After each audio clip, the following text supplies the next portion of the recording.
Salve, salve aí, irmãos em Cristo. Mais um ano aí de vitórias. Porque a palavra do Senhor diz lá em Romanos 8, se Deus é por nós, quem será contra nós? Aleluia.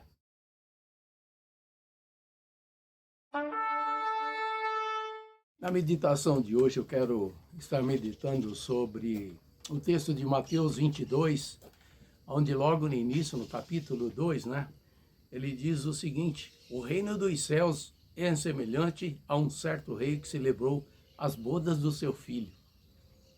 O reino dos céus é semelhante. Aqui está o ensino, aqui está a palavra-chave. E mediante essa leitura, você pode ler aí todo o capítulo 22 dos ensinamentos de Jesus, mas eu tirei quatro situações aqui que podem ser observadas e eu queria compartilhar com você. A primeira delas é os que são convidados. Há bodas de casamento, festas de casamento, os que são convidados. A segunda situação, os que não são convidados. A terceira situação, os que vão a essas bodas. Você pode observar na leitura do texto essa situação. E, finalmente, a última, os que vão às bodas, mas estão inadequadamente trajados. Eles não têm as vestimentas apropriadas para as bodas. É oportuno citar que, na época que Jesus citou essa parábola, as bodas elas eram diferentes, vamos dizer assim, no sentido de fazer os convites, de estender os convites àquelas pessoas que, no caso aqui, o rei desejava ter, fazendo parte ali das bodas do seu filho. Então, hoje você recebe um convite de casamento e lá tem a data certinha, o horário, o local, etc. e tal. Naquele tempo não era assim. Era enviado sim os convites, mas não tinha data. E por que não tinha data? Porque no caso, o rei, ele iria fazer todos os preparativos. Se você observar o texto, diz, os bois já estão engordados, cevados, já está tudo preparado, ou seja, houve um tempo de preparo. E depois que tudo isso estava preparado, aí sim era chamado, novamente, o rei enviava ali os seus emissários para que chamassem os seus queridos convidados, aqueles a quem ele desejava estar junto dele, ali comemorando as bodas do seu filho. É um pouquinho diferente de hoje, onde a gente já sabe a data, tudo certinho. E aí, na sequência, nós observamos, vamos dizer assim, a primeira classe de pessoas, os que são convidados. Houve ali uma classe de convidados que o rei fazia questão que fizesse parte ali do casamento. Quando nós observamos a questão dos que são convidados, isso remete ao povo de Israel, porque a salvação vem de Israel. Esse grupo de pessoas foi escolhido a dedo por Deus para que ele pudesse trazer a manifestação de Deus sobre toda a face da terra. E quando Jesus vem, o Messias, eles rejeitam o Messias. Mas nem por isso a salvação é anulada, pelo contrário, Jesus vem trazer essa salvação. E a quem ele traz essa salvação? Antes, o judeu era o povo especial da parte de Deus. Então aqui nós vemos a segunda classe de pessoas. Quem são os convidados? Então nós vemos que Jesus veio e ele fez questão de trazer esse convite a todos. Não foi exclusivamente mais do povo de Israel, pelo contrário. Se você lê Isaías 55, diz: ó, todos vós que tendes sede, vinde às águas e bebeis. Ou seja, esse convite hoje é estendido a todas as pessoas. Todas as pessoas. E aí nós observamos aqui, né? Os que não vão ao casamento. Os que não vão ao casamento são os que se fazem surdos para a palavra de Deus, para o convite. Eu tenho certeza que assim como na minha família, você tem na tua família também pessoas que não querem nem ouvir falar do Evangelho. Eles estão satisfeitos com a vida deles. Embora haja, né, um convite para uma festa maravilhosa, tremenda, fantástica, fazer parte, né, desse casamento junto ao rei, mas eles se fazem surdos, eles não querem nem tomar conhecimento disso.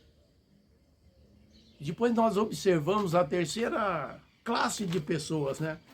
Os que vão ao casamento. Louvado seja Deus, essa é uma classe de pessoas que entenderam a mensagem, entenderam o convite. Jesus diz: vinde a mim, vós que estáis cansados e sobrecarregados, e eu vos aliviarei.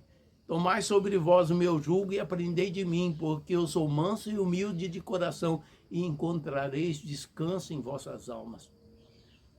Que convite mais maravilhoso que esse? As pessoas estão cansadas, sobrecarregadas, e Jesus está dizendo: vinde a mim, vinde a mim. E as pessoas muitas vezes não querem ir a Ele. Lançam mão de outras situações, procuram outras situações, mas não querem um compromisso com o Senhor. Mas o convite está aí, por quê? Porque ainda não foi celebrada as bodas. Isso é que é importante. Note que o texto lá de 22:2 diz assim: o reino dos céus é semelhante a um rei que preparou a boda do seu filho. Como eu falei, essa é a palavra-chave. Esse rei é Deus, seu filho é Jesus. As bodas ainda não aconteceram.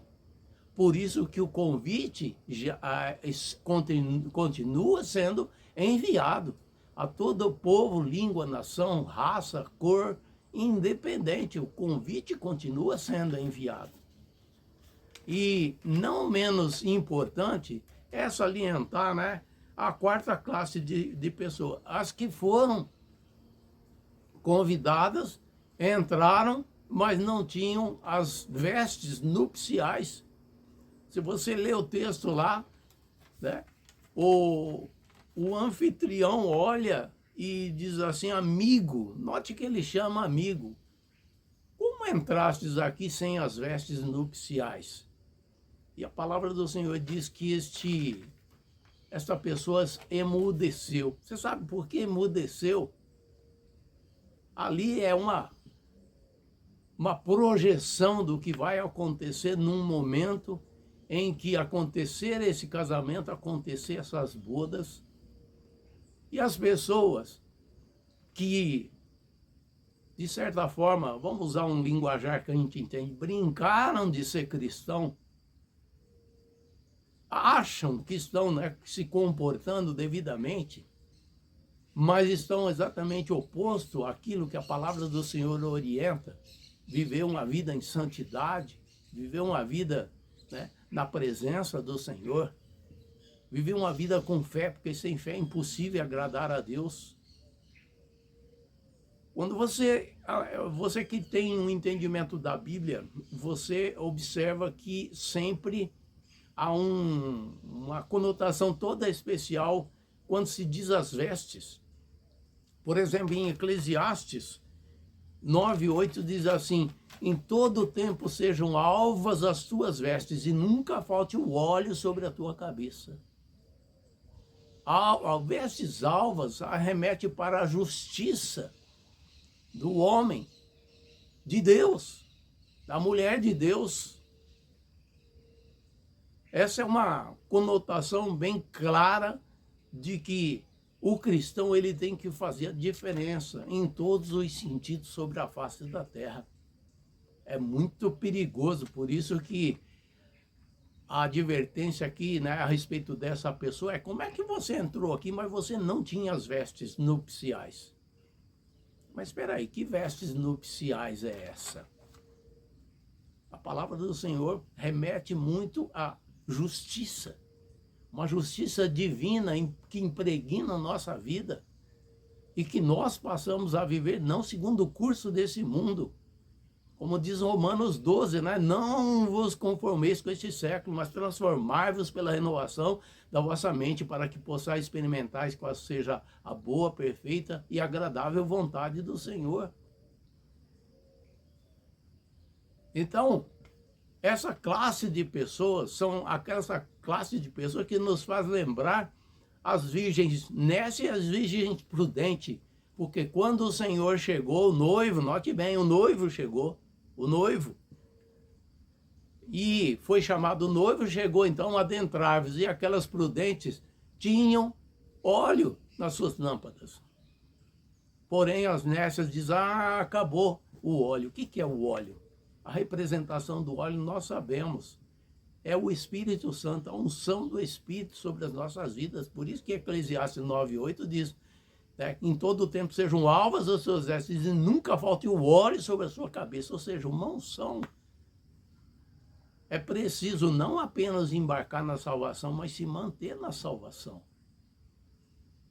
E este moço, né, essa pessoa aqui retratada, emudeceu. Ele não tinha o que dizer, porque ele sabia com que tipo de vestimenta ele tinha que estar trajado, e ele não estava.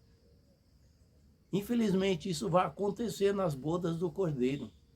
Porque se você analisar essa parábola, né, que Jesus deixou registrada aqui em Mateus 22, é exatamente uma parábola que remete às bodas do Cordeiro. Então se observa que isso aí retrata as bodas, o encontro que a igreja, a noiva, acontecerá quando a noiva, a igreja do Senhor, se unirá a Jesus de uma forma maravilhosa para sempre. E aí a gente pode ver o convite sendo dado lá em Mateus 11:28, o convite para as bodas. A vestimenta está lá em Mateus 16:24, o tipo de vestimenta que se espera, né, o que o Senhor aponta que deve ser a vestimenta dos convidados para essas bodas. E as bodas propriamente dito que se encontra lá em Apocalipse 19:7 e 19:9. 19:7 diz assim: olha que maravilha esta palavra.